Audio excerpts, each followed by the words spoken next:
los que nos precedieron y los que en él creerán, le cantarán a aquel que ya venció. Tu nombre es más alto, tu nombre es más grande, tu nombre sobre todo es. Sean tronos, dominios, poderes, potestades, tu nombre sobre todo es. Claman ángeles, santo,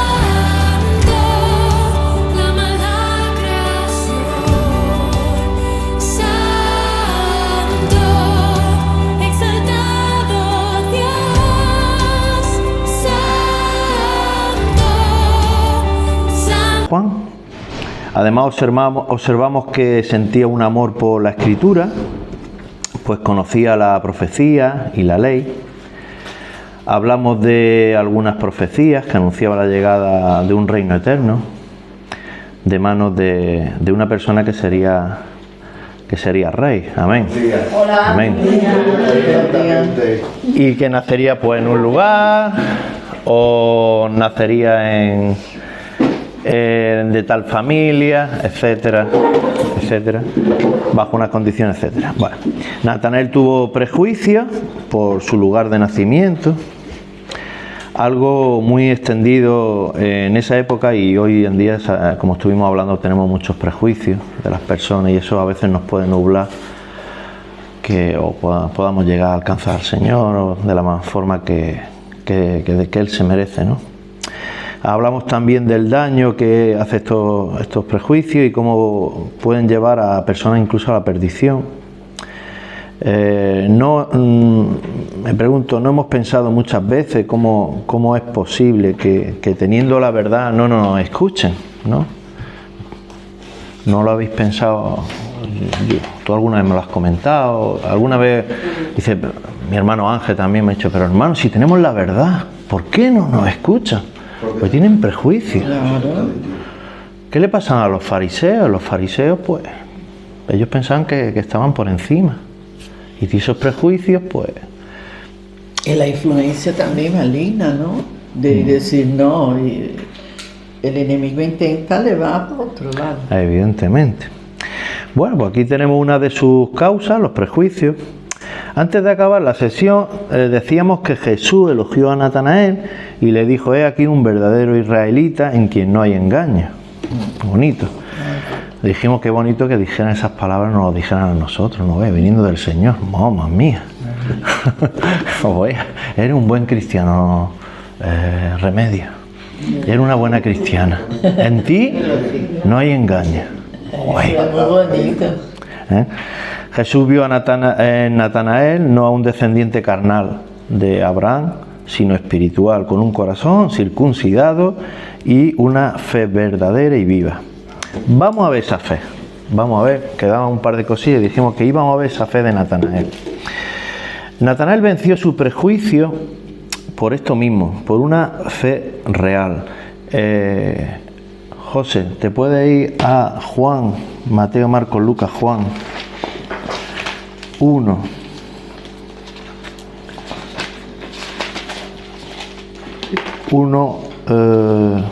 48. 48.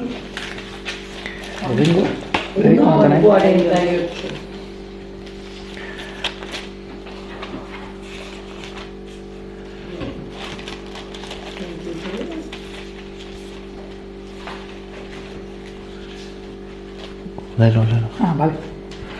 Le dijo Natanael, ¿de dónde me conoces? ¿De dónde me conoces? Ahí está. Al 48, ¿no? Sí. Vale, ahí. A esta altura Natanael había tenido prejuicios. ¿De Nazaret puede salir algo bueno? Pero, como le dijo Felipe, si recordáis, un poquito más arriba, le dijo, fue y vio. Y Jesús le dice que es un verdadero israelita, en quien no hay engaño. Pero realmente aún no estaba seguro de que fuera el Mesías. aunque su corazón se lo dijese, ¿vale? Vamos poniéndolo en contexto, ¿vale? Pero claro, Felipe era su amigo y como analítico, ¿recordáis que hablamos que Felipe era una persona que lo tenía todo muy... que vimos el carácter de Felipe en la alimentación de los 5.000, que era, y contaba y hacía cuentas, y en el aposento, en el aposento alto, cuando le pedía que le mostrara al Padre, aún viendo todos los milagros que había visto, querían más pruebas, ¿os acordáis? En las escuelas anteriores, ¿vale? No era una persona que se precipitara, ¿no? No es que fuera escéptico, sino que no le cuadraba la imagen mental que tenía del Mesías, ¿vale? Porque ahí cuando le dijo a Natanael, ¿de dónde me conoces? Porque claro, cuando dijo, anteriormente hemos entendido, ¿no?, como si Jesús ya había elegido a Natanael, ¿no? Pero Natanael sigue ahí, bueno, ¿y de dónde me conoces, no? Seguimos un poquito con la conversación del Evangelio, ¿no? ¿Vale? Y dice, Jesús no tenía una descendencia con pedigrí, como se suele decir, no tenía una descendencia conocida, era el hijo de un simple carpintero y era de una ciudad que en el Antiguo Testamento ni existía. Nazaret, buscarlo no existía en el Antiguo Testamento, no había una conexión con la profecía, al menos aparentemente. Luego los evangelistas descubrieron cosas. El siervo sufriente, Belén, etcétera, etcétera, ¿vale? Recordaron a Miqueas, a Isaías, a todos estos profetas, como estuvimos viendo. Natanael se preguntaba, bueno, ¿de dónde me conoces? Para decir que no hay engaño. Me quiere adular, me quiere llevar a granjear, me quiere llevar al Evangelio, me quiere engatusar, trae algo nuevo. Claro, en ese momento hay una lluvia ahí de ideas y de preguntas. Quiere granjearme para que deje al Bautista, a Juan. ¿Cómo sabe lo que hay en mi corazón cuando le dice eso? Todo eso se lo preguntaría a él, por eso le dice, ¿de dónde me conoce? Entonces Jesús le dice, sigue leyendo. Sí. Respondió Natanael y le dijo, Rabí, tú eres el Hijo de Dios, tú eres el Rey de Israel. Antes de eso. No. El 48, estamos en el 48. Sí, pero yo continúo con el 49. ¿El 49? Pero 48, antes que Felipe te llamara. Antes que Felipe te llamara, te llamaba. Antes que Felipe te llamara, cuando estabas debajo de la higuera, te vi. Te vi. Entonces, por favor, Ángel, repíteme ese versículo. Entonces Jesús le respondió, ante todas esas preguntas, ¿el 49? 48. No. Sí, estamos en el 48. En el 48, sí. Y Jesús, pues tú no lo tenías que haber leído. Es que tú paraste a él, él iba a leer el siguiente. Lo quiero mucho. Vamos, venga.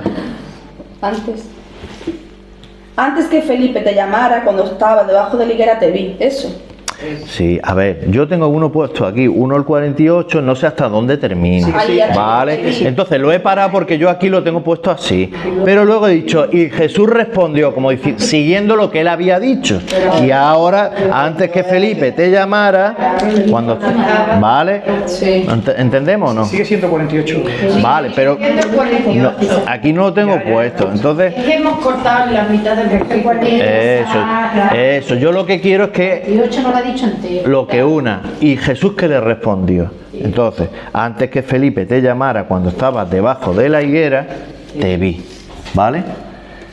Eso era omnisciencia. Jesús no estuvo presente, no fue, que eso sería omnipresencia, ¿vale?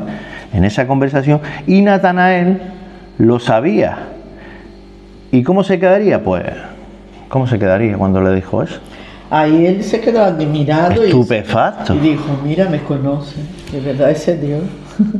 No. Porque le dijo que estaba debajo de la higuera. Que lo vio, que lo no vio con sus ojos porque no estaba presente. En su corazón. Eso es. Sabía que estaba ahí, en la higuera.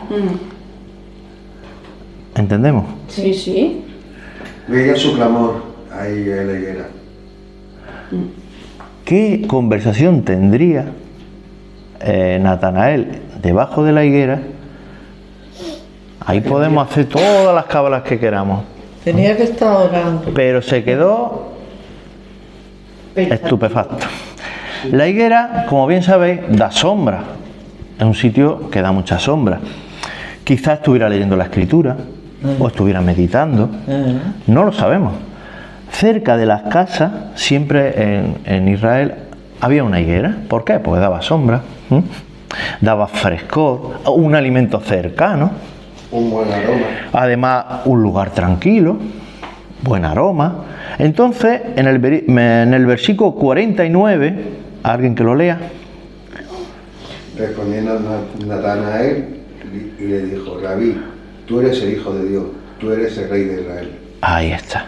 Entonces, ¿lo puedes leer, Ángel, el 48 y el 49 completo? Dijo Natanael: ¿de dónde me conoces? Respondió Jesús y le dijo: antes que Felipe te llamara, cuando estabas debajo de la higuera te vi. Respondiendo Natanael y le dijo: Rabí, tú eres el Hijo de Dios, tú eres el Rey de Israel.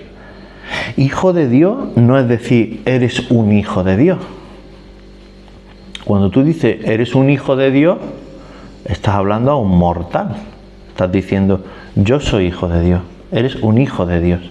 Pero cuando dices, eres el hijo de Dios, estamos hablando de otro título, ¿vale? Es más, el hijo de Dios, el verbo que dice en Juan 1.1, el verbo no tiene padre, es eterno. Dios desde el principio, Juan 1.1, en el principio era el verbo, y el verbo era Dios, y el verbo Se hizo carne. léelo, por favor. Debe ser precioso. Eso, con ese versículo yo me convertí. 1:12, ¿no? El 1.1. Ah, 1. En el principio era la palabra, y la palabra estaba con Dios, y la palabra era Dios. Y la palabra era Dios. Por eso digo yo, el verbo, la palabra, el logos es lo mismo, ¿vale? En la versión más antigua pone el verbo, ¿vale? Pero que tú entiendas que la palabra, el verbo, es lo mismo, ¿vale? Bueno, Jesús tiene la misma esencia que ¿quién? Que Dios mismo. Que Dios, pero que de la Trinidad, ¿de quién? Que el Espíritu Santo, correcto, pero la misma esencia que el Padre y el Espíritu, por orden. Por orden que lo pone la palabra. El orden no es por nada, es porque el Dios pues viene sin Padre, Hijo y Espíritu, ¿vale? Al decir que lo vio en la higuera, se mostró como verdadero Dios, aunque sabemos también que era verdaderamente humano. Entonces, ¿cómo era mamá entonces? ¿50-50 o 100 humanos, 100 Dios? ¿Tú qué crees? ¿Que era un poquito humano, un poquito Dios? ¿O era 100% Dios, 100% humano? Yo creo que la mitad. ¿Tú crees que la mitad? Pues no, es 100%. Nena, pues díselo más, que es que le duele la cabecilla. Le duelen los ojitos. Bueno, 100%, como se suele decir, humano 100%, verdaderamente Dios. Natanael entendió a Jesús desde el inicio por su conocimiento en la Escritura y por señales que Jesús fue dando. Tú eres el Rey de Israel. Eso viene en el Salmo 2:7. Si no lo vamos a leer. Y Zacarías 9:9, Raquel, lee Zacarías 9:9.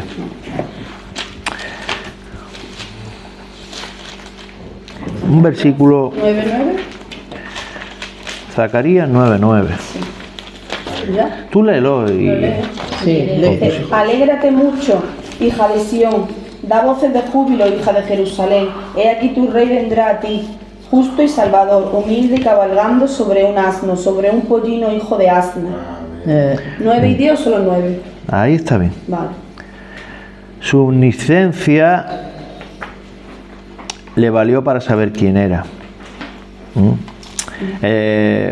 Este versículo lo entendéis ahora, ¿no? Cuando leemos la Biblia entendemos por qué se habla de Jesús que entró en el Domingo de Ramos sobre un pollino. Estaba anunciado. Zacarías es de más o menos del 400 antes de Cristo, 500, por ahí. El cumplimiento de la profecía, ¿no? Una más. Entonces, Amán, Silvia, por favor, ¿te puede ir a Juan y leerme el 50 y el 51, por favor? Juan 2. Juan 1. Juan 1, 50, espérate que lo busco. Respondió Jesús y le dijo: porque te dije te vi debajo de la higuera, ¿crees? Cosas mayores que esta verás. Y le dijo: de cierto os digo, de aquí en adelante veréis el cielo abierto y a los ángeles de Dios que suben y descienden sobre el Hijo del Hombre. Una simple declaración sobre la higuera no sería nada comparado con los milagros y proezas que iba a haber en adelante. Su vida es un ejemplo de lo hermoso que es ver a alguien comprometido y con tanta fe desde el comienzo. Particularmente a mí me llena de gozo ver cómo los nuevos creyentes vienen al conocimiento de la verdad, pero también tengo que decir que cada uno va creciendo a su ritmo, ¿vale? Yo empecé a estudiar la palabra hasta pues casi hace 13, bueno, no empecé a estudiar la palabra hasta que, desde que yo me convertí hasta que empecé a estudiar la palabra pasaron casi 13 años.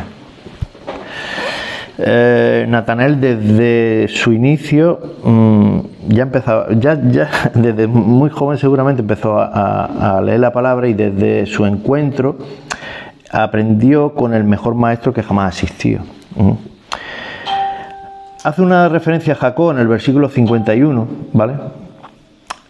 Esta reflexión que yo he hecho es porque dice: porque te vi debajo de la higuera, ¿crees?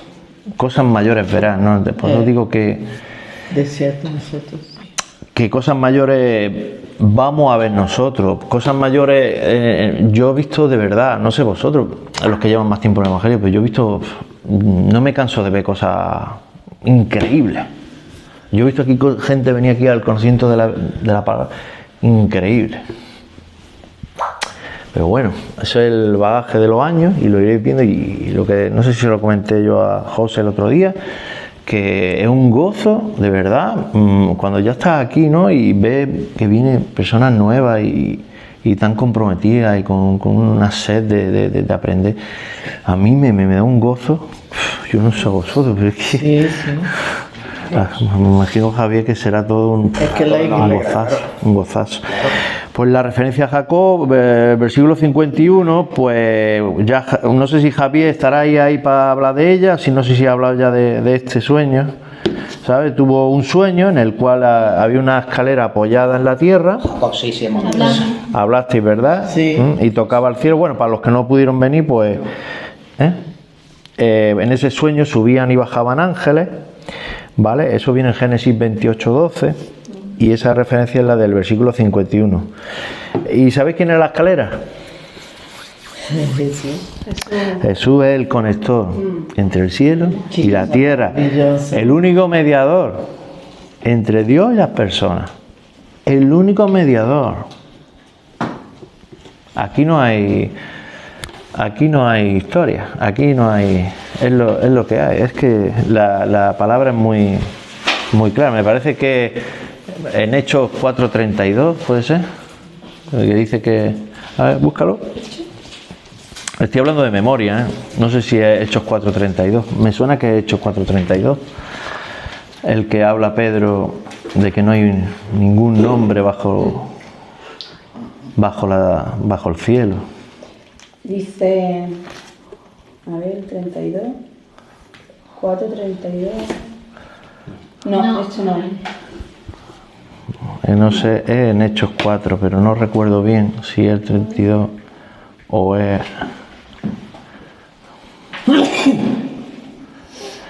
el 12. Y el mismo, sí, Hechos 4:12, sí. El 12. Sabía que acababa en 2. El 12. El 12. ¿Y ninguno? Léelo. Porque no hay otro nombre bajo el cielo en que los hombres podamos ser salvos. 4, 2. Bueno, pues vamos siguiendo. La iglesia primitiva sugiere que ministró Persia y la India y que llevó el evangelio hasta Armenia. No hay registros de su muerte, como hablamos de otros discípulos de Jesús, de apóstoles. Algunos dicen que fue metido en un saco, que lo ataron y lo echaron al agua, al mar. Y otros dicen que fue crucificado. Esa dicen que fue la muerte de Natanael, de Bartolomé. O no, vea. Bueno, qué hermoso ver cómo el Señor toma los corazones sinceros como el de Natanael y los transforma. Hoy también nos dice Dios, el Señor, ven y ve.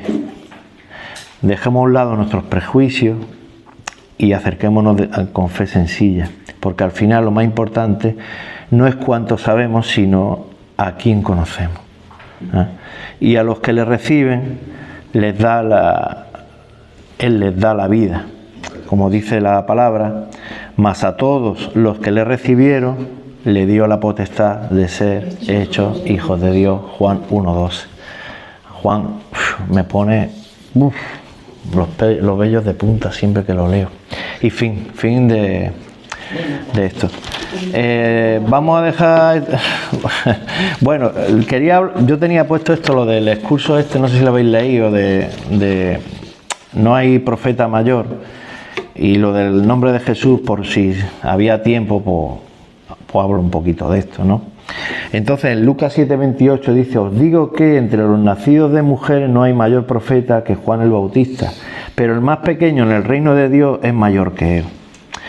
Esto venía a colación de lo que estuvimos hablando de la profecía y cómo habían profecías sobre Jesús, y dijimos que el mayor profeta era Juan el Bautista, ¿no? Pero había un versículo, y Amanda me estuvo diciendo de ese versículo, y era Lucas 7:28. Entonces yo iba a preguntar eso, que qué pensáis vosotros lo que quiere decir el versículo cuando dice: pero el más pequeño en el reino de Dios es mayor que él. Lo voy a volver a repetir. Os digo que entre los nacidos de mujeres, está hablando de los nacidos de mujeres, pues, de cualquier hombre, no hay mayor profeta que Juan el Bautista. O sea, está diciendo que Juan categóricamente es el mayor profeta que ha existido. Dice: pero el más pequeño en el reino, el más chiquitillo en el reino. Porque nació primero Juan Bautista. Sí, antes que los convertidos, sí. Antes que los convertidos, sí. Que bueno, que los convertidos, que los cristianos, ¿no? Los seguidores de Cristo. ¿Te refieres, no, Laura? Sí, claro. Claro, estuvo antes. Claro. Él fue el precursor de Jesús, evidentemente. Entonces, ¿qué pensáis vosotros que quiere decir que el más pequeño en el reino de Dios es mayor que él? ¿Tú qué crees, Ana? El más pequeño del reino. Sí. Vale. El más pequeño es mayor que... Lo primero que hay que saber es quiénes son los del reino. ¿Quiénes son los del reino? Ahí. No, los del reino se está refiriendo a nosotros. A todos los creyentes. Los hijos de Dios. Pues dice: pues el más pequeño de nosotros es mayor que Juan el Bautista. No se trata de que Juan sea inferior como persona, sino de que él pertenece a un tiempo que hubo una promesa, y el creyente pertenece a un tiempo de ese cumplimiento de la promesa.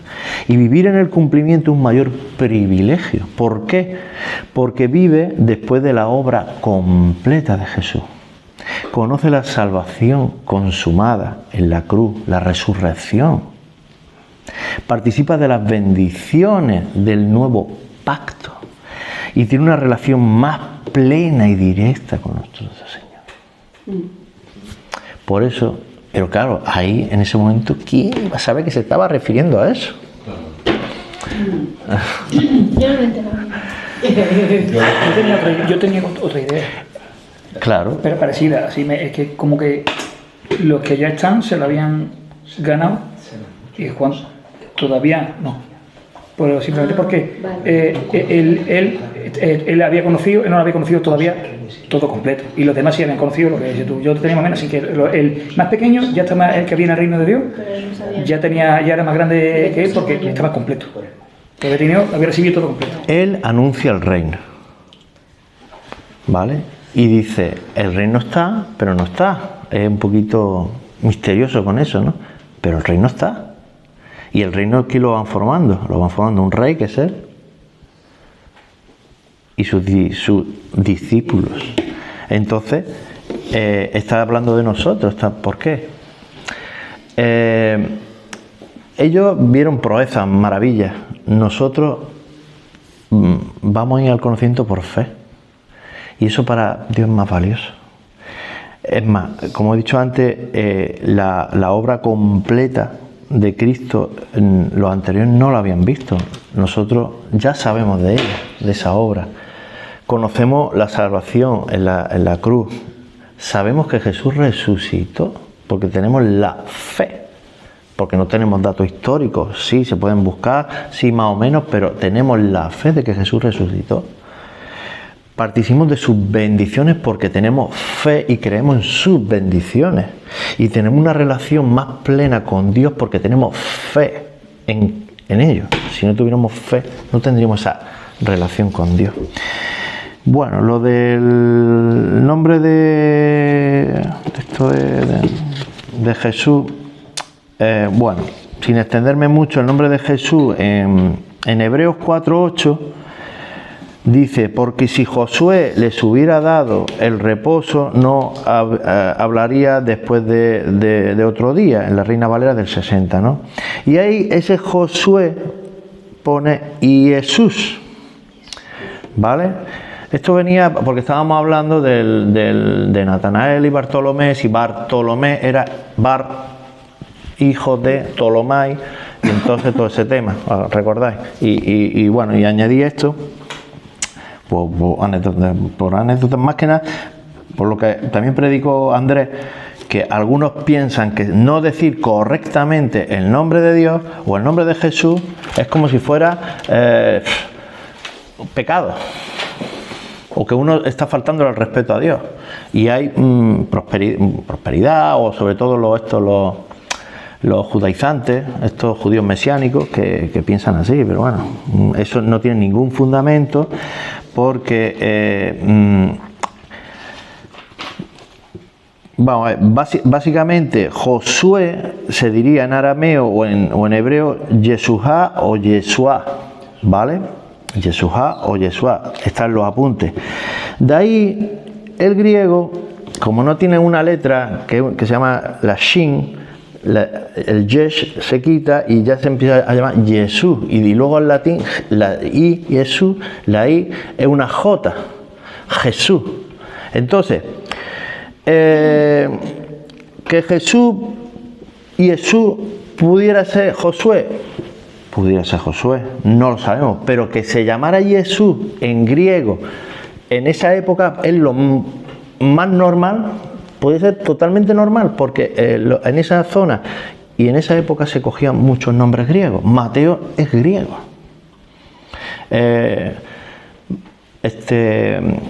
Felipe es griego. Hijo amante de los caballos, ¿no era? Felipe. Filipus, hipo es de caballo. Pero ahora que está hablando de eso, siempre me ha llamado la atención el por qué. Es que eso no sé si te da la sabiduría lo que está escrito, si está escrito. ¿El por qué qué? El por qué los cambios de nombre. Los cambios de nombre es porque vivía en una zona en la que había mucho griego, había mucho comercio, se hablaba el griego. No, pero quien cambió el nombre era Jesucristo. Entonces, nada que haga no tiene una motivación. No te entiendo, Amanda. Que Jesucristo le cambiaba el nombre. Aquí. Por ejemplo, estás diciendo Mateo. Ah, sí, pero porque realmente se llamaban así. No, se llamaban de forma hebrea. Se llamaban de forma hebrea y se llamaban de forma... Tenían las dos acepciones. No, o sea, decir José es Pepe. Tú ahora mismo dices José es Pepe. Si Pedro era Simón, pues... que no le cambiaban el nombre. Bueno, según... Vamos a ver. Yo ahí me estoy... Es que no entiendo. Tú eres Simón Pedro.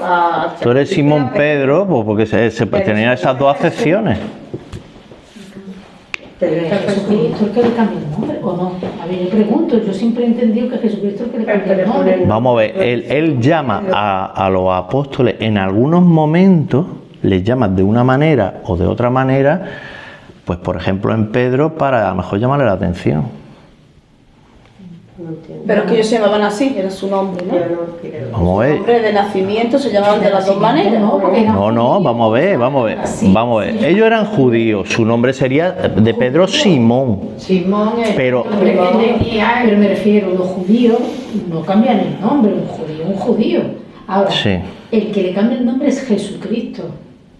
Ahora digo yo, no sé el motivo a todos los apóstoles. No. Yo he leído que siempre ha sido Simón, y cuando está pero con no, los los apóstoles son hebreos. ¿El qué? Son los mismos. Y el hijo lo que Porque Cefas es piedra, Claro, en griego. Claro, eso lo dice Jesús. Claro, es como una forma, yo creo que es una forma de identificarlo, él porque son sus apóstoles. No, pero no sé. Por eso el cambio de en nombre. confianza a ellos, a los 12, digamos, a su grupo. Dime. No sé qué explica eso. Jesús Si es que ellos se llamaban de los dos nombres, y Jesús alguna vez que llamaban de uno y otra vez de otro, pero o Jesús les cambiaba el nombre por alguna motivación. Eso es lo que ya te está preguntando. No, pero eso ya está explicado en las otras escuelas. Bueno, pero me explica. Vamos a ver, en Pedro hay un cambio dependiendo las circunstancias. Cuando quería llamarle la atención le decía de una manera y cuando le estaba hablando de otra No, yo me refiero a que Jesús. No, yo me estoy refiriendo a ¿Le eso, cambiaba el a nombre Pedro. por algún motivo? ¿O es Cuando que se quería llamaba llamar, Pedro? vamos a ver, como dice ella, ¿cómo se llamaba Pedro? Pedro Simón. Simón, ¿vale? Simón. Simón. Se llamaba Simón. ¿Y por qué Pedro se es llamaba el nombre, porque es un nombre griego. Por eso es lo que quiero que explique. ¿Pero qué quiere que explique ahí? ¿Qué voy a explicar? Allí le llamaban Pedro, dependiendo en el entorno donde se moviera él. Si trabajaba con griego, pues le llamarían Pedro. Que va a ser como diciendo, tú eres Pedro y sobre esta Eso es un piedra edificaré mi Sí, iglesia. pero eso es un versículo. Pero a partir de ahí, Pero ahí detalle es cuando lo llama Pedro. Y tú te llamarás Pedro y a otro determinado. Eran todos judíos, pero en un momento determinado de cada historia, a cada uno le pone, y tú te llamarás tal. Le va cambiando el nombre, eso siempre se ha visto. Yo siempre por eso digo que es la primera noticia que tengo, que lo miraré, pero siempre. Sí, míralo, porque yo la verdad que eso nunca le. Yo nunca he escuchado que Jesús cambiara los nombres o los bautizaras con nombres. Nunca he escuchado eso. Ya el bautismo no tiene que ver. Desde ahora te llamará. Exactamente. Sí, pero eso está hablando de un versículo en el. Porque desde ahora te llamarás. ¿Significa lo mismo que Pedro? Yo creo que sí. Yo no soy Tú eres Simón y desde este momento te llamarás Pedro y sobre tu Pedro que es piedra. Y sobre esta iglesia y sobre esta piedra edificaré mi iglesia. A lo mejor Pedro era el sobrenombre que le quería poner como diciendo tú eres duro como una piedra, sobre ti levantaré. como Pedro, simple cambia, que su nombre es Simón y es como si yo me llamo Amanda y ahora Jesucristo me dice, además que y después hay una profecía que nosotros tenemos un nombre que nadie sabe, que Dios lo sabe, que está en los cielos. Dice que esa profecía dice que nosotros tenemos un nombre diferente al que me ha puesto mi madre. Entonces Jesucristo a cada uno le cambió el nombre. Entonces, pero a cada uno no, sería Pedro. no, porque todo, entonces porque se llama Evangelio de Juan, Evangelio de Mateo, no se llama Evangelio de Natanael, Evangelio de Bartolomé, no tiene nombres judíos. O como a Jacob, digamos, cuando le cambió el nombre por Israel. ¿Cómo le cambió el nombre a Jacob por Israel? Pero, sí, el Señor yo no digo que Jesús no cambie nombre. Yo lo que digo es que en ningún sitio dice que Jesús le pusiera a los apóstoles por. A lo mejor a Pedro por algo, por lo de. A Pedro sí es cierto que ese versículo, pero el sentido que tiene ese versículo no es de cambiarle el nombre por cambiarle el nombre. Es que creo que a todos le cambia el nombre con una motivación, una visión. No, a todos no le cambia el nombre por una motivación. seguir otro día, vamos a seguir. Pero es que no es... Mira, Amanda, Te cambió el nombre. Amanda, que a una persona le haya cambiado el nombre no significa que a todos le haya cambiado el nombre, porque que yo sepa, a Andrés no le cambió el nombre. Ni a Juan tampoco. Sí, que le cambiaron. ¿Vale? Y Jacobo es Santiago. Pero, escúchame. ¿Juan era hebreo? Pues claro. No lo sé. Sí, Juan era hebreo. Pero Juan era un nombre hebreo, porque a lo mejor Juan entonces es diferente, es un nombre hebreo. Bueno, no sé yo si es Juan un nombre hebreo. Sí, puede ser. Puede ser que Pedro en el sentido de Pedro. Sí, puede ser. Simón es Dios ha escuchado, o Dios escucha. Eso es significado de su nombre. Y cuando dice Pedro, tú sabes que es el versículo que está hablando ahí, si tú eres Pedro, y sobre esta piedra hay un juego en hebreo. En español no se entiende. En griego sí, porque habla de una piedra pequeña y de una piedra grande. Claro. Si sobre la piedra grande, que soy yo Cristo, edificaré mi iglesia. Y le dice, tú eres la piedra pequeña. ¿Vale? Y él efectivamente fue una piedra dentro de la iglesia porque fue el líder, junto con Santiago, de la iglesia de Jerusalén. ¿Vale? Y está hablando un poco del papel que él iba a jugar en... Sí, eso lo sé, pero digo, lo que me llama la atención es los cambios de nombre. Bueno, pues le estaba haciendo referencia precisamente a eso, al papel que iba en el papel. Y le puso en griego, le dijo piedra en griego, en realidad. Piedra pequeña. Le dijo, tú eres piedra pequeña, en griego. En griego. ¿No? Piedra pequeña. Pero a los demás apóstoles no le cambiaron el nombre, evidentemente. ¿Vale? María. Vale, ya está, pero simplemente eso. Por ejemplo, como vamos a ver hoy, Mateo no es un nombre hebreo, era su nombre griego. ¿Cuál era su nombre hebreo? ¿Cómo llaman a Mateo en hebreo? Leví. Luego tenés que tener en cuenta. Muy buena, esto sí le cambió. No le cambió, no le cambia. No le cambia. Lo conocían como Leví. Él significaba Leví, Le llamaban Leví.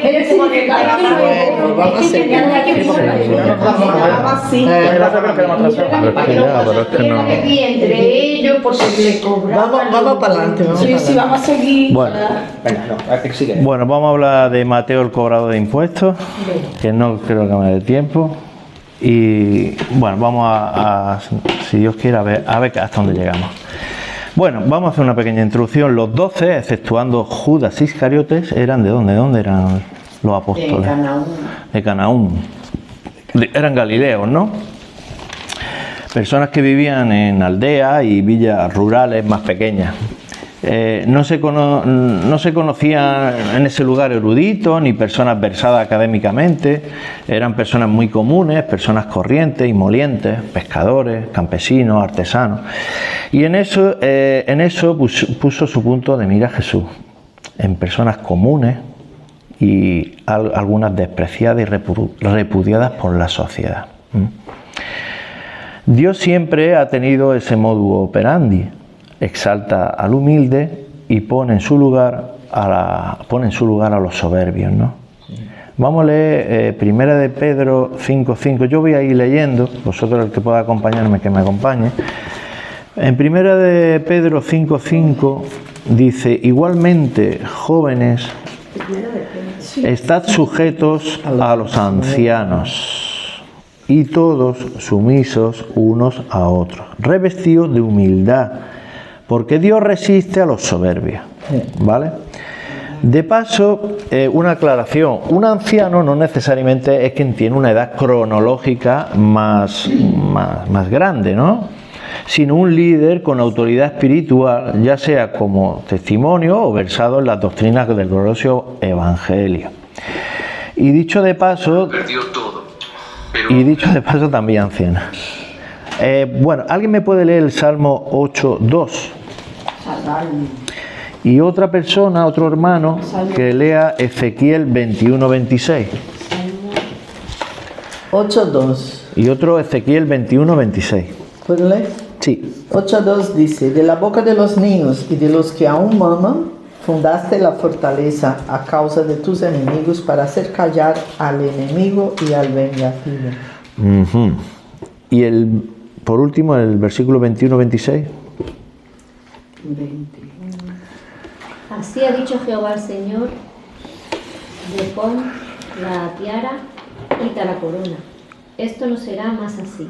Sea exaltado lo bajo y humillado lo alto. La tiara es el turbante ese de lino que tienen los sacerdotes, como se pone el Papa, pero será de otra cosa lo que tiene el Papa, ¿vale? Y dice que posteriormente el gorro que llevan algunos, dice, la tiara es el turbante de lino, posteriormente el gorro que llevan los líderes de la iglesia, y este junto porque dice en el versículo de Ezequiel 21-26, de pon la tiara y quita la corona. Entonces está hablando Ezequiel de quita lo religioso y quita de en medio, que quitará, Dios quitará de en medio lo religioso y la corona, lo político, ¿vale? El poder religioso y el poder político del rey, ¿no? Estaba hablando evidentemente del caso del reinado de Sedequías, que fue el último rey de Israel. Y penúltimo rey de Israel, ¿por qué? Porque el último es Cristo. Muy bien. El último es nuestro Señor. Para Dios el sistema religioso no era santo y el sistema político no era justo. Todo esto viene por la introducción a Mateo, ¿vale? A Leví. Su relación quedaba rota hasta la llegada del Mesías. La mayor parte de la jerarquía religiosa en tiempos de Jesús eran ciegos espirituales, guiados por ciegos. De ahí que incluso cuando Jesús hacía milagros delante de ellos, delante de sus propios ojos, aún así no vieron al Mesías.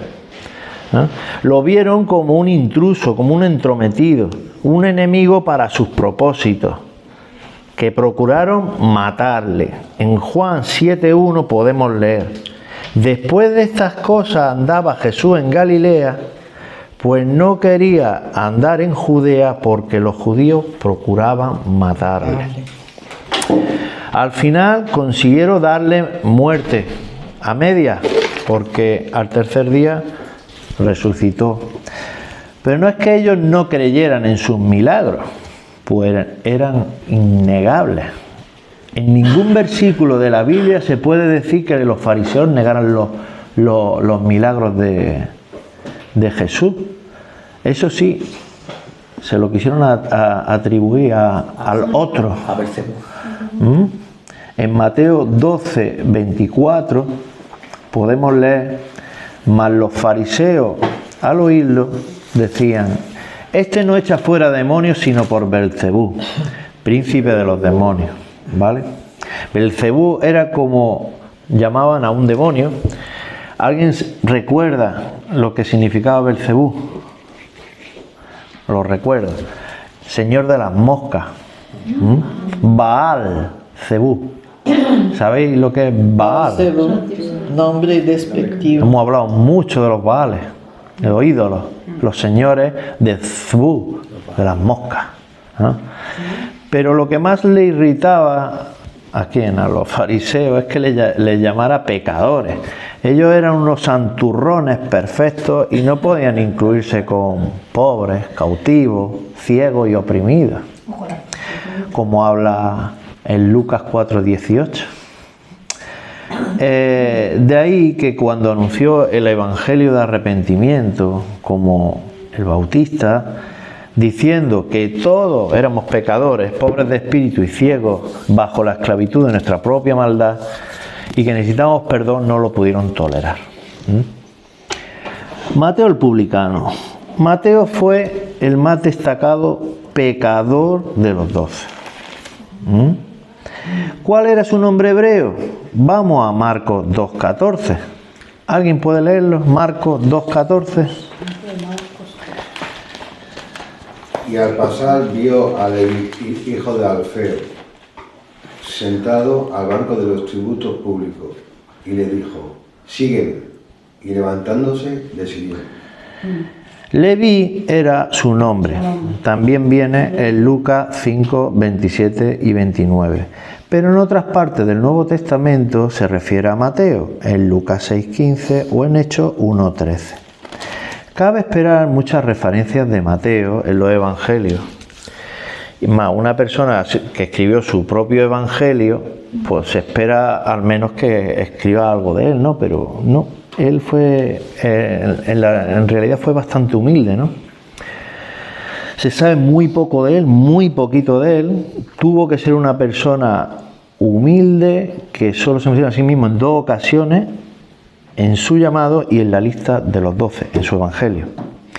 Y precisamente en su lista aparece como Mateo el publicano. O sea, él en su propio evangelio dice: yo soy Mateo el publicano, que ahora veremos que eso es lo peor.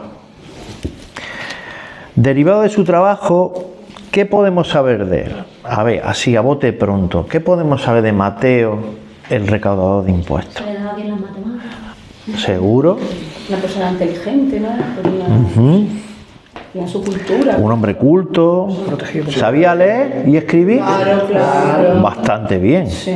Bastante bien. Tenía mucha responsabilidad. ¿En un idioma o conocería varios idiomas? ¿Qué pensáis vosotros? Seguramente conocería pues arameo, Que sí, por el conocería tránsito de que tenía y probablemente hasta latín. Latín, claro. Porque tenía que tratar con la autoridad romana. Y hasta a lo mejor hasta chupurrea al hebreo.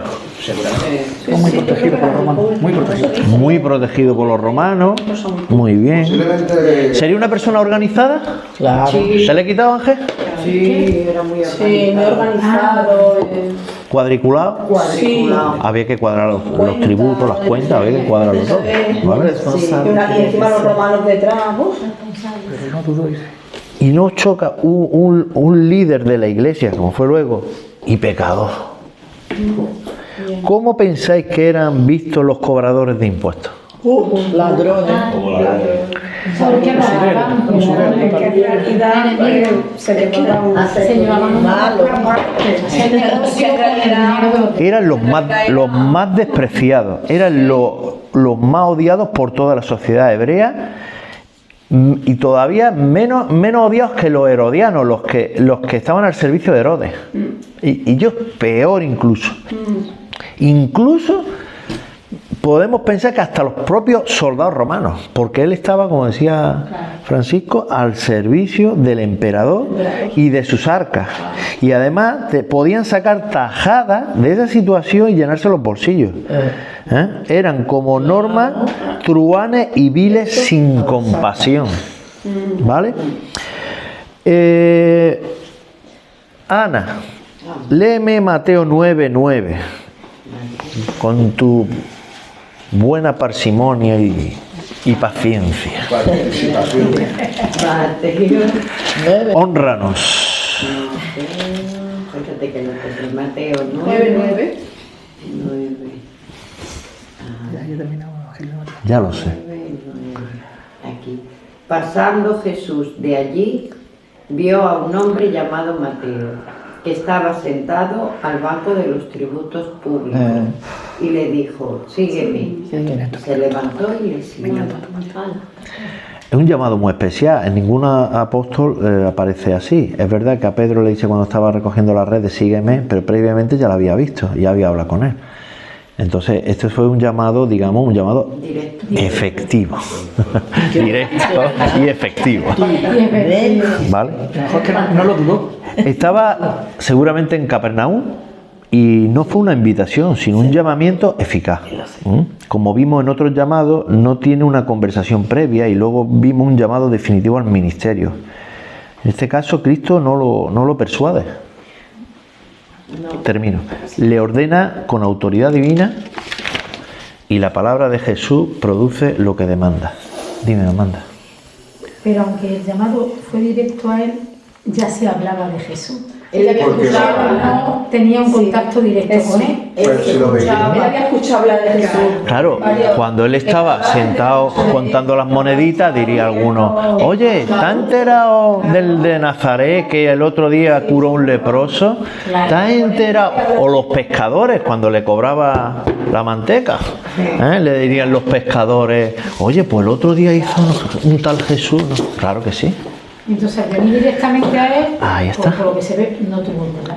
Claro. Es un llamado inglés. Digamos que él le llamaba la curiosidad de lo que... Dios fue fulminante. Dios es fulminante con todos nosotros. Nosotros no vamos a Dios. Dios nos elige a nosotros.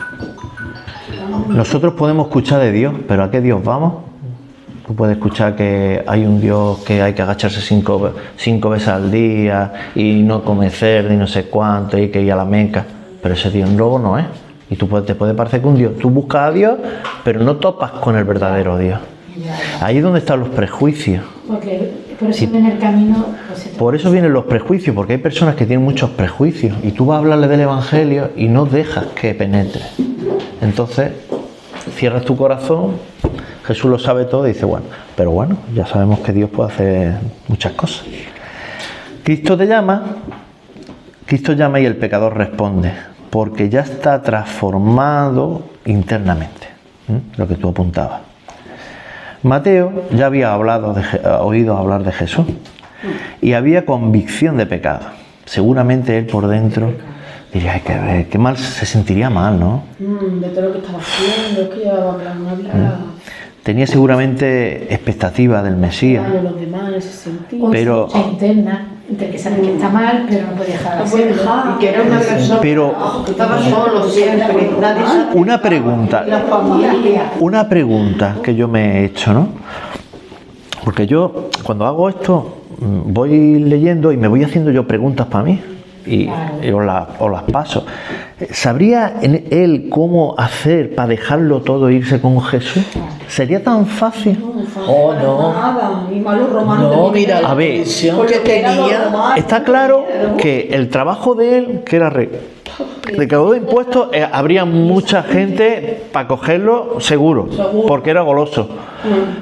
Pero, ojo, cuida con los romanos. ¿Y tú por qué quieres dejar esto? Y tú sabes demasiadas cosas. Y tú sabes de las mordidas que hay de aquí. Y cuidado. ¿Sabiendo qué es lo que puede pasar? Entonces, fijaros de qué manera espectacular lo deja, le da el salto ese, ¿no? Ese salto de fe lo tuvo ahí. Porque ya Sí. creyó tanto. Porque ya creyó tanto en Jesús verdaderamente que ya las Le da cosas de igual. este mundo le daban lo mismo. Sabía que el verdadero reino estaba en los cielos. ¿Y quién le hizo ver eso? Por el oír. Él escuchó. Él escuchó. Pero el salto, Jesús lo vio y le dijo, sígueme. sígueme. Y en ese momento pues resurgiría, se encendió la llama. Y eso pasa hoy, ¿no? Por ejemplo, hoy en España, una persona que decide, Laura, decidió a seguir a Jesús. Tiene toda la familia, ¿no? Todos sus amigos que no van a comprender así. Tengo que leer, a ver si me da tiempo, 2 hojas. Vamos a seguir. Me encantaría seguir hablando. Su fe verdadera implica abandono total. Mateo deja la profesión sin posibilidad de retorno, no negocia condiciones, no solicita tiempo. Por otro lado, Jesús llama a quien nadie llamaría. Hendrikse, os lo recomiendo, dice que vio a un hombre llamado Mateo. No fue casualidad, fue una mirada con un propósito redentor. Cristo no pasa por allí sin más, le busca, le encuentra. Cristo no llamó a Mateo porque fuera digno, sino que lo hizo digno al llamarlo. En Lucas 5, 27 al 29, lo leo yo. Después de estas cosas vio a un publicano llamado Leví, sentado al banco de tributo público, y le dijo, sígueme. Y dejándolo todo se levantó y le siguió. Y Leví le hizo un gran banquete en su casa, y había mucha compañía de publicanos y de otros que estaban a la mesa con ellos. Lucas añade, a diferencia de Mateo, que lo dejó todo y también que le hizo un banquete en su casa. Ahora dice que hay una fiesta, pero él añade que era su casa. ¿Dónde invitó? ¿A quién invitó? A sus amigos, a sus familiares. ¿Pero quién eran sus amigos? Los pecadores. Gente de su entorno. A los recaudadores y algún indeseable más de la sociedad. Como ocurriera con Andrés, con Pedro y Felipe, con Natanael, su primer impulso fue atraer su círculo íntimo. Estaría tan emocionado de haber encontrado al Mesías que ¿qué hizo como Felipe? A su amigo más próximo decirle, que encuentran al Mesías, al Salvador. ¿Y a quién traes? Pues a tu amigo. Así trabajamos nosotros, los cristianos, nosotros. Entonces, estaría tan emocionado que hizo un banquete. En Lucas continúa en el 30 al 32, dice: y los escribas y fariseos murmuraban contra los discípulos, no contra Jesús. ¿Por qué coméis y bebéis con publicanos y pecadores? Respondiendo Jesús, saltó Jesús y dijo: los que están sanos no tienen necesidad de médico, sino los enfermos. No he venido a llamar a justos, sino a pecadores al arrepentimiento. ¿Por qué Mateo o Leví invitó a publicanos y a pecadores? Ya lo hemos dicho. Porque no conocía a otros, a su círculo. Si miramos en Mateo 21:32, vemos a qué nivel estaban los publicanos. Yo os lo digo.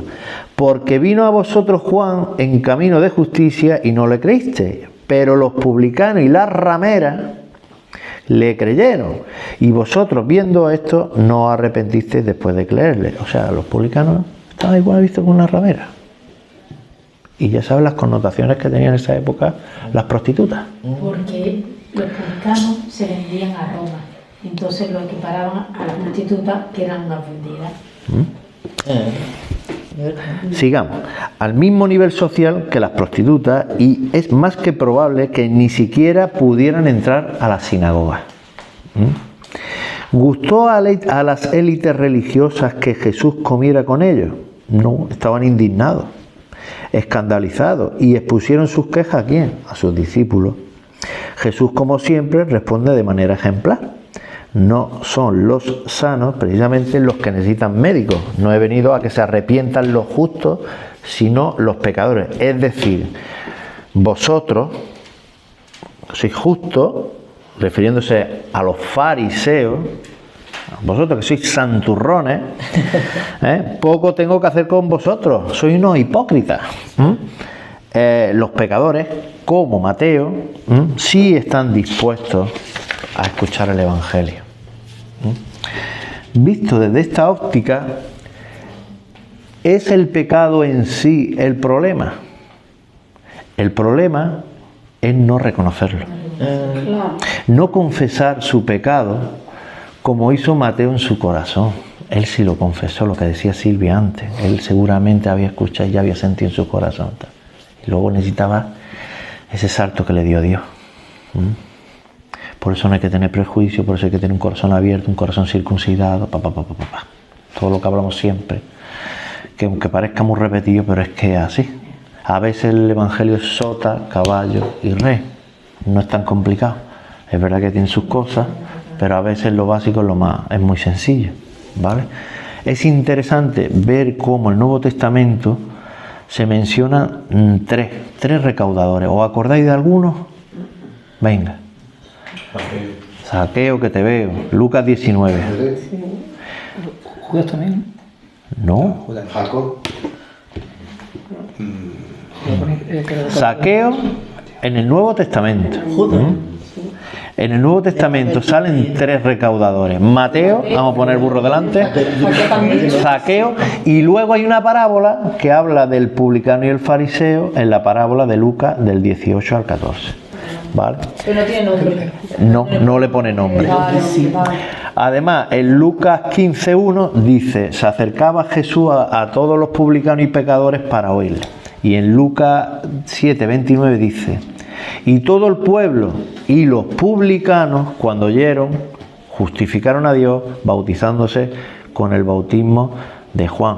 Los publicanos se acercaron a la palabra como pudiera decir los pescadores.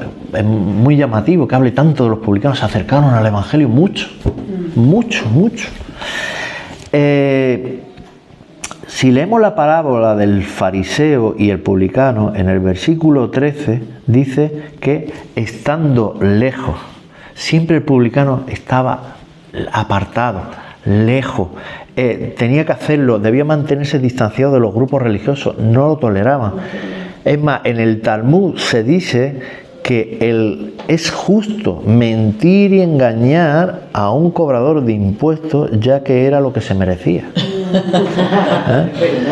Habían dos clases de recaudadores: los gabay, ¿vale?, que eran recaudadores locales, como el que recoge el rodaje de la contribución, la basura, y otros, o las cosechas, de cosillas de poca importancia local, ¿vale? Y luego los moques. Como Hacienda, ¿no? Sería. Eso eran más de Hacienda, los peajes, controlaban los peajes, la aduana, las mercancías.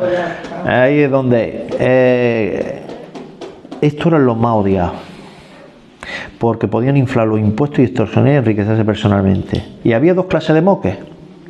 Y voy a terminar rápido. Mateo era de los moques inferiores y Zaqueo era de los moques superiores. Esos que no daban la cara y tenían a otros moques inferiores que sí daban la cara y quedaban fatal. Con lo cual, ¿quién eran los más odiados? Los moques inferiores, como Mateo. Efectivamente. Los moques pequeños estaban mal a vista. Mateo 9:9 dice que Leví estaba sentado en el banco a la vista de todos. ¿Vale? Debió ser algo sorprendente que vieran a Jesús y a sus discípulos con él. A la vez que algo sorprendente que el mismo Mateo, que Jesús lo escogiera. Lo abandonó definitivamente y nunca más volvió a ejercer. ¿Cómo era Mateo antes de ser elegido por el Señor? Materialista, miserable, poco empático, un sociópata que se cree que lo sabe todo, lo tiene todo en su mano, un narcisista, yo soy el mejor, una persona que le importa. Yo acabo cuando me digáis, Pues me queda poco, me queda muy poquito. Seguro que su trabajo le atormentaba, lo hemos estado hablando antes, lo ha dicho Amanda, y es más que posible, aunque no lo registre en su evangelio, que habría deseado dejarlo en más de una ocasión. ¿Vale? Dios lo estuvo buscando y cuando lo halló, esa atracción resultó irresistible, se fue hacia él. Si algo hay que no podemos negar es que Mateo conocía muy bien el Antiguo Testamento. ¿Sabéis cuántas citas hay del Antiguo Testamento en el Evangelio de Mateo? 99. Más que los otros 3 evangelios juntos. Cita a todas las escrituras, la ley, los profetas, los salmos. Debió de aprender, antes de ser recaudador, debió de aprender. O bien por su cuenta. ¿Por qué digo esto? Lo he comentado hace un momentillo yo. Que aprendió por su cuenta. Claro, él tuvo que aprender por su cuenta. Lo despreciaban en la sinagoga. Él no lo dejaban entrar a la sinagoga. ¿Dónde aprendes tú entonces la palabra? O por tu cuenta o cuando eras más chico. ¿Ah? Es más que seguro que no lo dejaban entrar y no podía oír la palabra. Fíjate que tormento también, gustándote la palabra. De tu sociedad. Sí. Ay, entonces él tenía una calidad que él quería entender la palabra.